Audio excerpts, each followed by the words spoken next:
Многу луѓе денеска со денешен мајндсет, со денешно размислување викаат, ама тоа не може да функционира, стално ќе има некој што ќе сака поише, што нема тоа да му одговара, ќе биде против, не како ќе ги казнувате тие луѓе, како ќе ги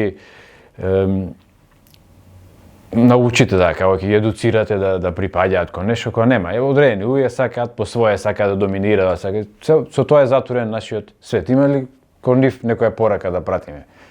Па дека нивните идеи се продукт на нивната околина и на нивните услови во кои што живеат. Ако размислуваат така во капитализам, нема така да размислуваат во социализам што се гради.